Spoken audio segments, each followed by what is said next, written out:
you're curious about spey casting and you've never done it before, but you've done other fly fishing, or even if you haven't done any fly fishing at all, I would not be hesitant to come out here and give it a go.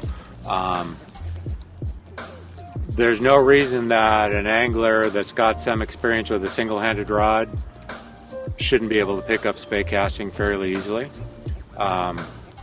as well as somebody who's never ever done any fly casting before, because it is a little unique in its methods.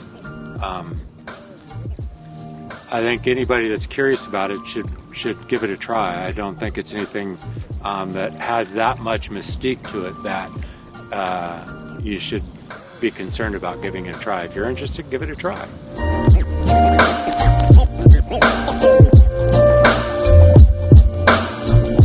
Go over the typical setup we use here on the Lower Sac. 4-weight rod, 11 to 12 feet is kind of the standard issue. You can go up as high as a 6 or 7 weight, then you're getting into a full spey rod, but they do have their applications here when we want to cast a little heavier heads and heavier flies, and also to deal with the wind at times. But a 4-weight, 5-weight is typical. You can get away with the 3-weight on a nice day. This particular rod is a Redington Hydrogen. They're no longer made, but they replaced it with the Claymore, Redington Claymore. This is a 4-weight, 11.5 foot, 4-section rod.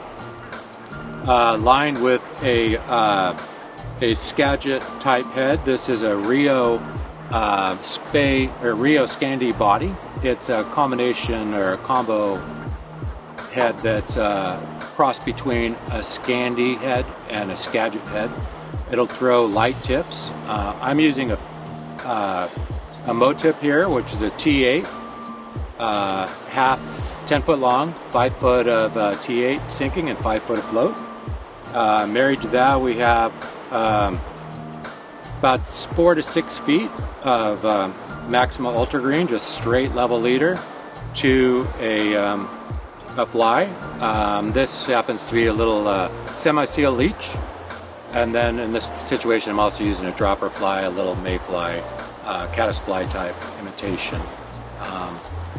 This is the basic all-around setup. We vary our tips, the sink tip, to the water type or quality or water types that we're fishing.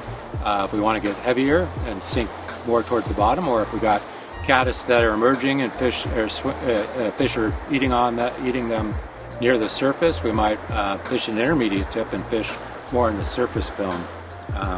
But this is your typical Lower Sac trout spey.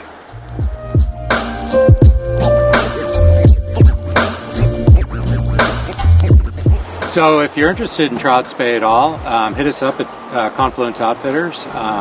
Generally available 365 days a year on the Lower Sac. Spring and fall are the best times to be out here for trout spey, but any time of the year will work. And doesn't matter whether you're a beginner fly fisher or a beginner spey caster or an expert.